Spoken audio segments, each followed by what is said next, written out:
Good morning, all. I believe today is Friday. Might be the 17th.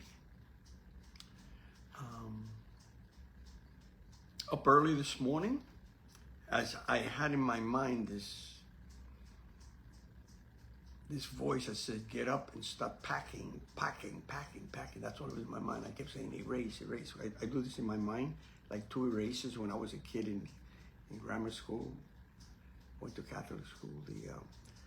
I used to love to erase the board, and I used to do 2 hands with 2 erasers like this, and I used to love to watch the board. So now I'm mentally, when my brain begins to go wild, I go like this: erase, erase, erase, erase, and I stay, and then it comes back, erase, erase, erase. My name is Francisco Lugoviña. People know me as Paco. I live in Delray Beach, Florida. I'm married to a wonderful lady, super, super, super intelligent, a poet, a loving partner and wife, a caring person.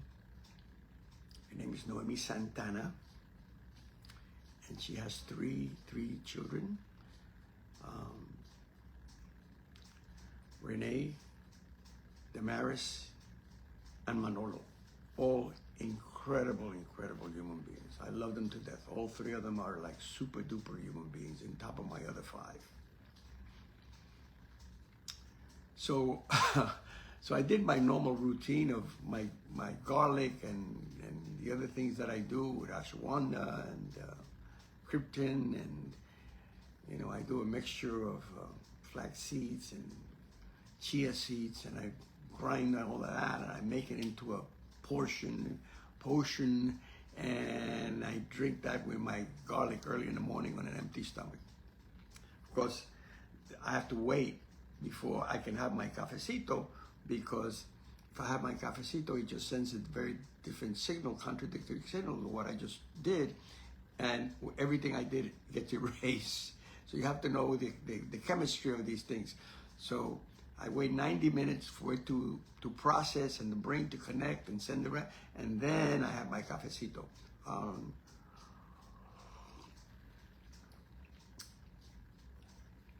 my cafecito, I put something called MT oil, and there's all kinds of MT oils, but unless it has C8C, like in Charles, -8, and C like in Charles again, that's 10, it's not the right thing for you. You need the C8, C10, and you can put it in smoothies, you can put it in salads, and I put it in my coffee, and it works. And it's brain food. It's the kind of oil that doesn't go to the liver to get processed into a 12-strand oil chemical that then goes through the brain barrier. You've heard me say this before, I think, because I like that whole concept that there are things like the MCT oil and coconut oil, which are 12-strand and go directly to your brain. Anyway, I did all of that this morning, and I started packing. So I packed some of my computer equipment. I packed 1 crate of long playing records that I have. I would suspect over 500 long playing records of all genres: jazz, traditional Motown, salsa, records from Puerto Rico, South America, my mother's collection of 78s and 45s. And at this age, if somebody gave me $5,000 for the whole collection, they can have it. And there's some records I know that are worth more than 300, 400 per. Some of the covers on these records are worth more than the songs that are inside, because they're really works of art. But at the age of 87, you come to a conclusion that the runway is getting very short. Anyway, yeah, I would sell them, especially if there's someone who appreciates them. I would have a trouble selling it to a reseller. There's wholesalers all around that want to buy them. There's no problem in selling them. But I would love to find a lover of the vinyls, which when you hear them and you have the ear, which I'm beginning to lose it, but when the ears were really gone, you could hear the spaciousness of the music, the expansiveness of the music versus a CD or the other music that you hear, which is very clean. It's so clean that you can't get the spatial harmonies and melodies coming in and out. Not sure if I'm making any sense, but anyway. Be that as it may, I've enjoyed the heck out of my vinyls. And yes, we're packing, and yes, we're closing in a house in 4 days. And yes, we have 30 days after closing to pack all our motetes and get out and go to a different place. And yes, we do have a place. A very nice place that Noemi found, and we'll be moving there within the next 30 days. I have traveling challenges coming up. One of them is that I'm going to be traveling to Alabama.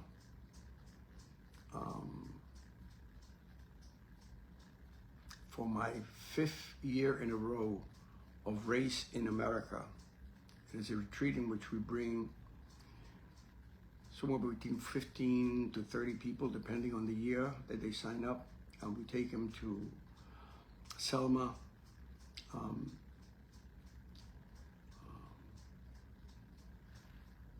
to Montgomery, and we let them experience the kinds of things that happened there in the early 60s. So I think it's not too late to register. If you want to register, just go on the peacemakers with an S.org, and I believe you can still register. It is an incredible, it's Selma, Birmingham, and Montgomery, and we do it for about 4 days, and it's a powerful, powerful, powerful retreat.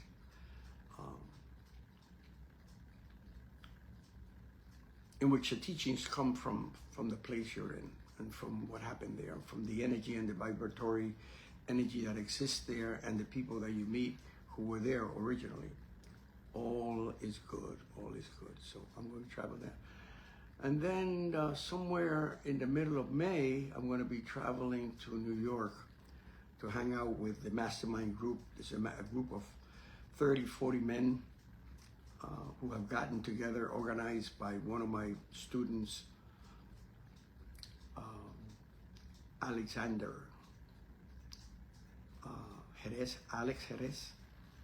And it's a group of incredible young people, young men in their early 40s with marriages and children and careers.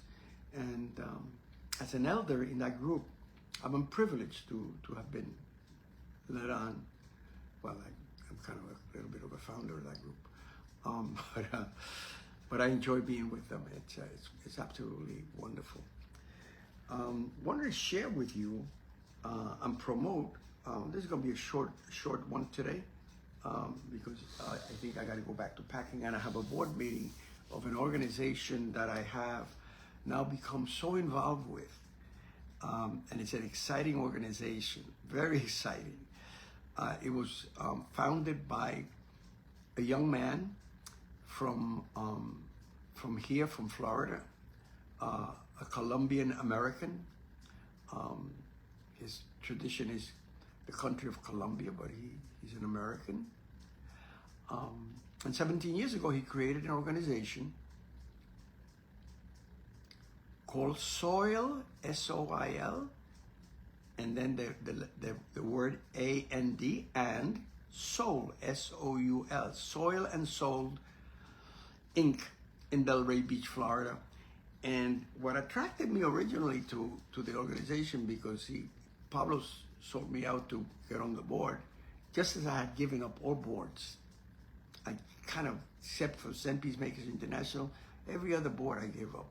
I said, I don't want to be on the boards anymore. I've been doing that for 55 years or more. But when I saw the mission and the vision,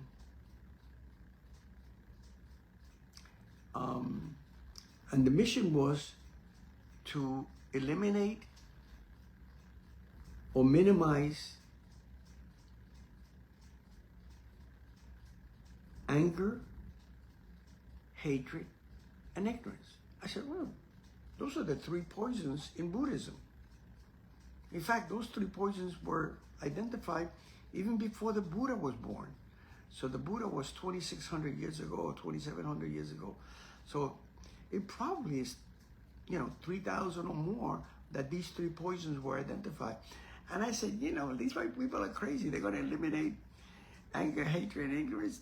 It's been hanging around for almost 3,000 years. It hasn't gone too far in terms of improvement. We're still killing each other. But I also realized that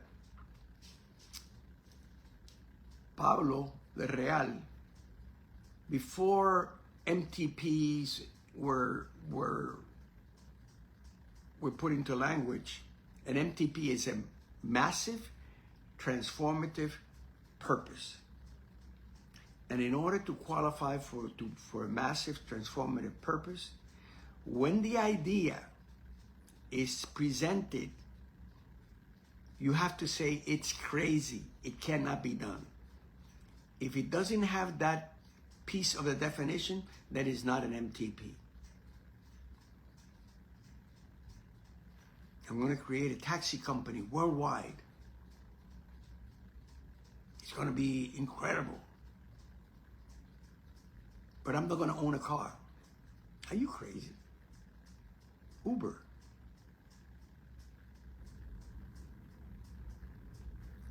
$40 million drivers, and I believe it's 40 million pickups a day. I'm going to create a hotel with more rooms in the world than all the hotels combined, and I'm not going to own a single room. Are you crazy? Doesn't happen. Airbnb. And so I was attracted to that, and so any of you who are interested in knowing our work, we have three pillars. We have what we call Commonwealth, in which we have family circles, and family circles are people from the neighborhood that we bring together to learn how to do mindfulness, meditation. We're a secular organization, so there is no such a thing as trying to convert them to anything, including Buddhism or Christianity or anything else. They come in to learn the technology of meditation and mindfulness. But interestingly enough, we pay them. We pay them to come in and get trained. We do 8 weeks, and we pay them $500 a month. And then if some of them want to become trainers, facilitators of the process, because the process is very unique to Soil and Soul. It's not just sitting and, there's a process. I'm not going to go down that process at this moment. But if they want to become trainers, we train them for a year, and we pay them $500 a month. We have a wonderful, wonderful foundation headed by a couple, young, who are dedicated to the transition of humanity, and they work locally. They work in what is traditionally the Black community in Delray Beach, Florida, which is called the SET. And this organization, which I am not privy, or I don't have permission to name them or name their organization, so I'm not going to do that.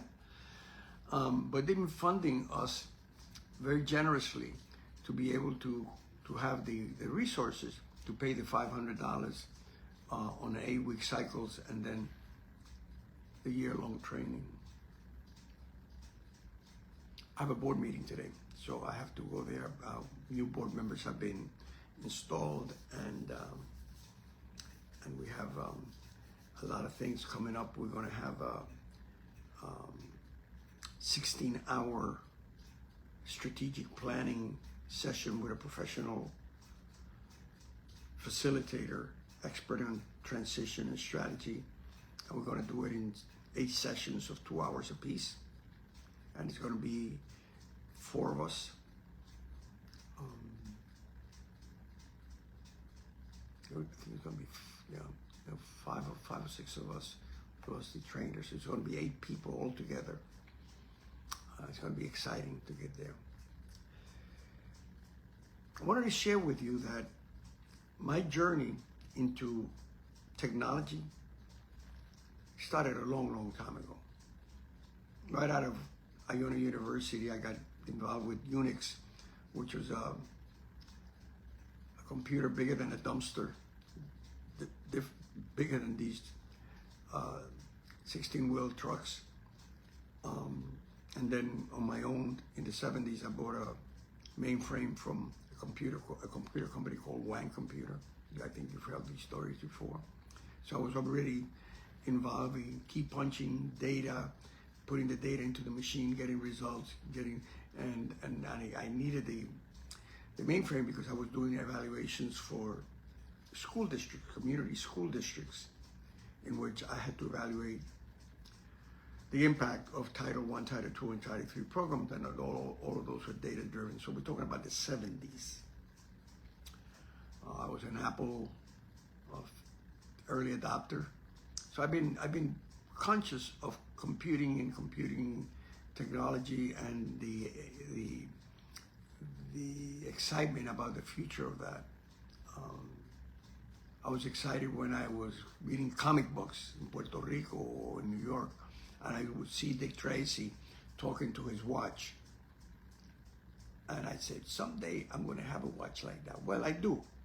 When I get a phone call, the phone call rings in here, and then I have to go looking for my phone. I can say, excuse me, hold on, I'm talking to you on my watch. I'm going to go look for my phone.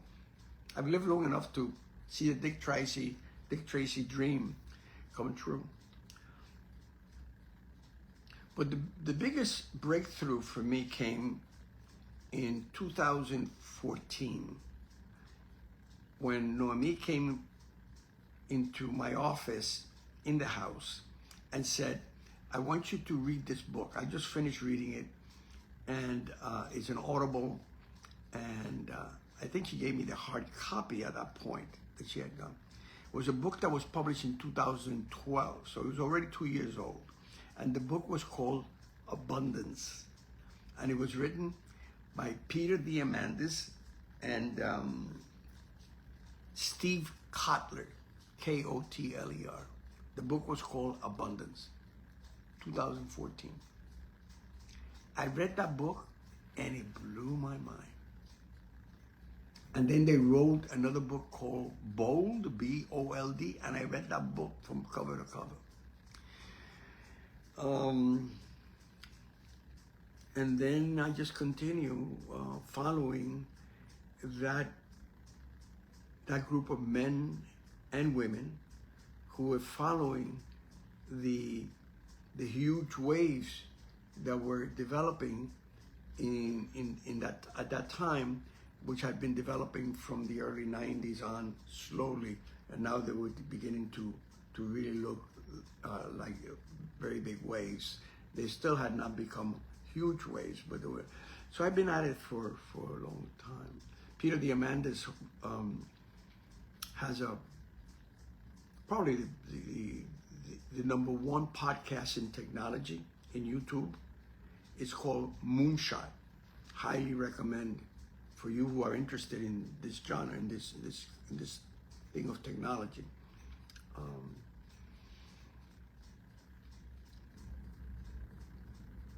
I can go on that, but I'm not going to bore you. But I will say to you that he just finished publishing a book. It just came out and it's called We Are as Gods. We Are as Gods. A survival guide for the age of abundance.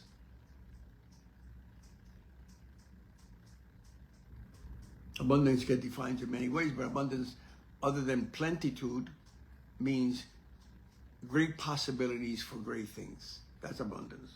And that's just Peter H. Diamandis and Steve Cutler. And so I thought that maybe I could read a couple of things here that I thought were very interesting. In page 26, he writes,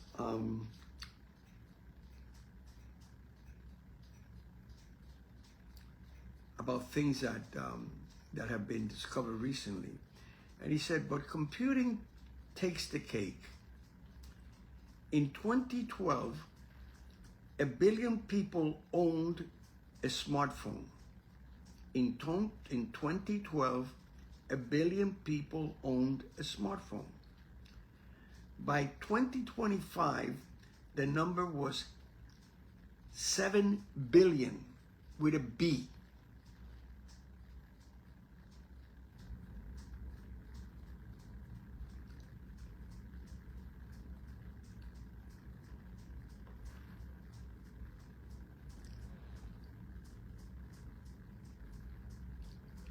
It says close to 90% of the planet.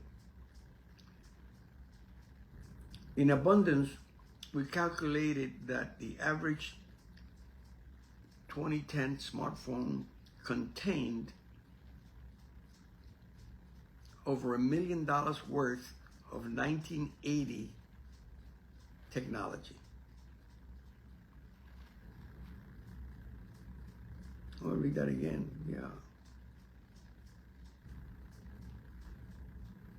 In abundance, we calculated that the average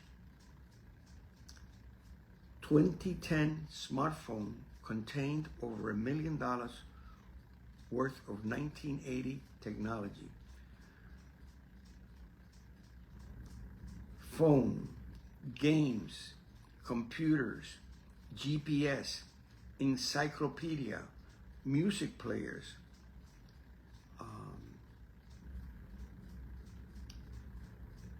libraries, music libraries, and more. Using the same benchmark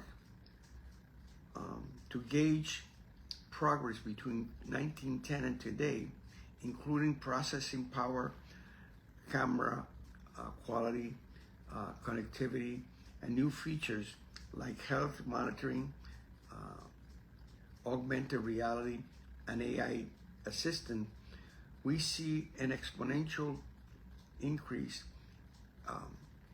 in value destiny, worth 7.1 million. If we use access to capability, if we use access to capability and not income as a metric for wealth, then nearly 7 billion people became multimillionaires over the past decade. That's a thought, right? You don't have cash in your pocket, but you have a machine. I'm now recording on my phone. I mean, that's how I'm going live. But in 1980 prices or 1910 prices, there's a little thing here that I hold in my hand, I put in my pocket. On those prices were worth millions and millions of dollars.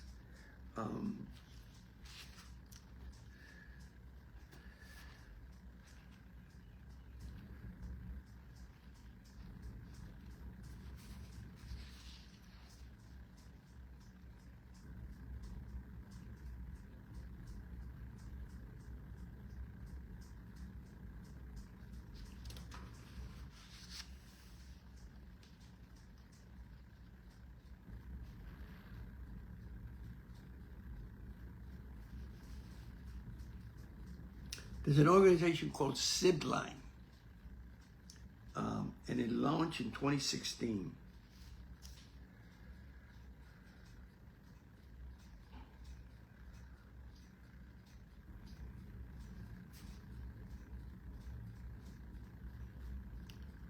And it talked about a woman in one of the African countries giving birth and at the same time losing so much blood that she's going to die. The doctor texted on his phone that he needed so many pints of blood. And he was in a rural part of this country. I think it was probably Rwanda. So those of you who know a little bit about transportation of blood know that it doesn't work unless it could get there very quickly. Aside from the patient, the blood itself gets damaged. And so the message came to Zipline, the company that was established by this young man who had this idea of using drones to deliver medicine and vaccines and things like that. Within, I believe, less than 30 minutes, a drone appeared in the section of Rwanda, hovered over the clinic, and dropped the blood package, which parachuted down, and the woman was safe.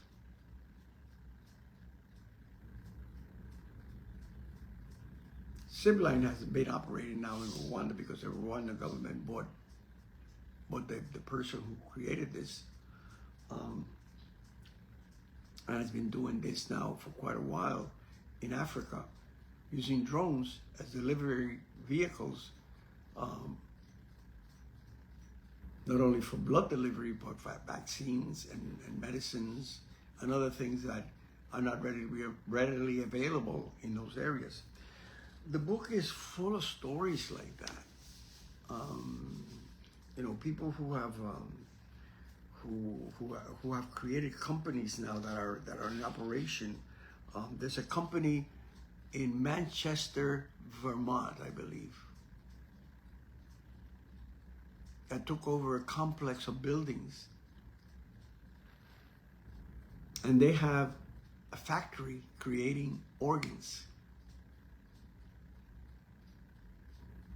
They take a skin sample, or they do a swab, they go to the DNA, and they're able now to pretty close create organs using 3D printing.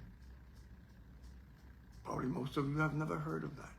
I mean, listen, I think I'm pretty much stay on top of this thing. But until I read this book,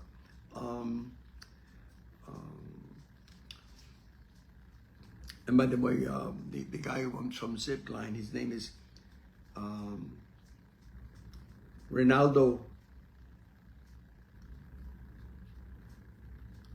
Clifford, with an N, Clifford, who did this, the Zipline company, which is operating very successfully.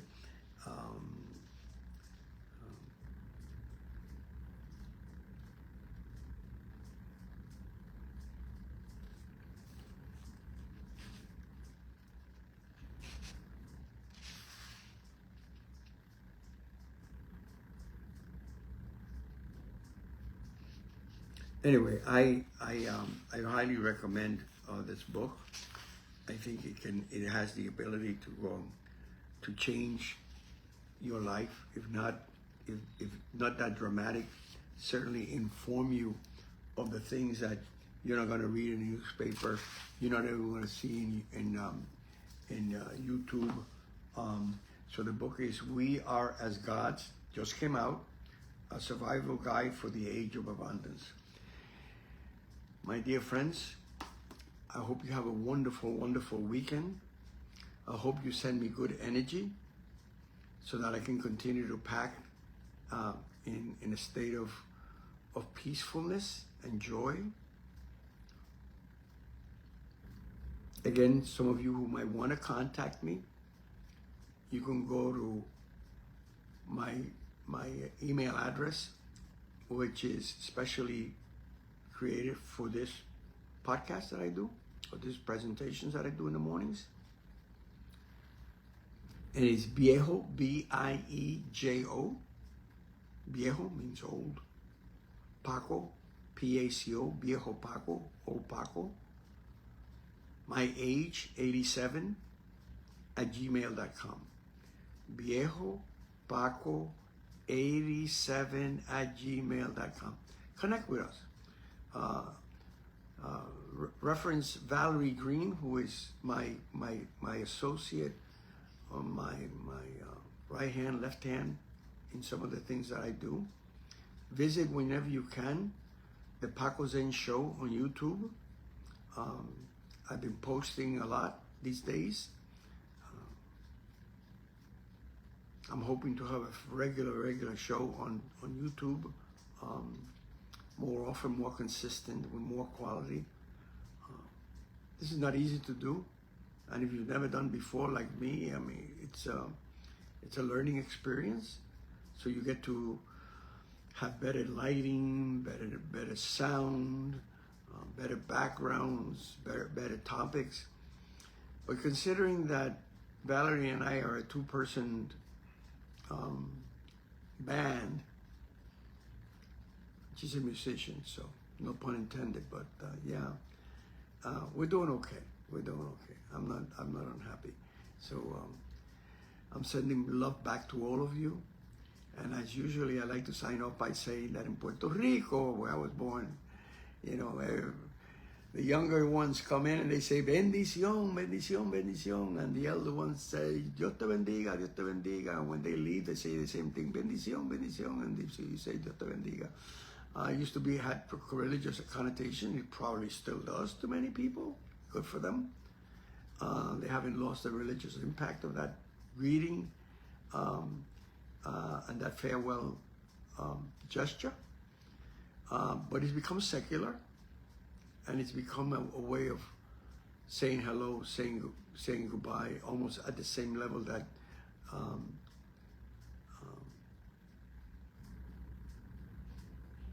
we say namaste in India. Namaste. My divinity my divinity recognizes and vows to your divinity. It's probably in the same flavor.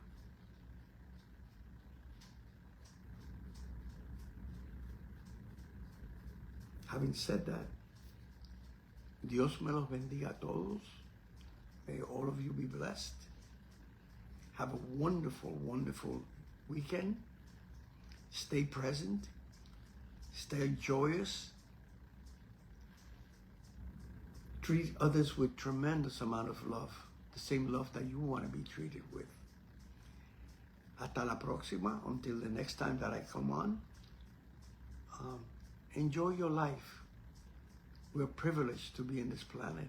We are privileged. And all of us are a miracle. When you figure out the odds of you being born to a particular parent in a particular place, in a particular time, the numbers are huge. When you look at those numbers, you say, whoa, how did I get here? The lotto, which is, I think, you can win the lotto 1 to 290 million is the odds or something like that. Getting born is much, much larger odds. You are a miracle and you're okay the way you are. Be well, be blessed. Hasta luego.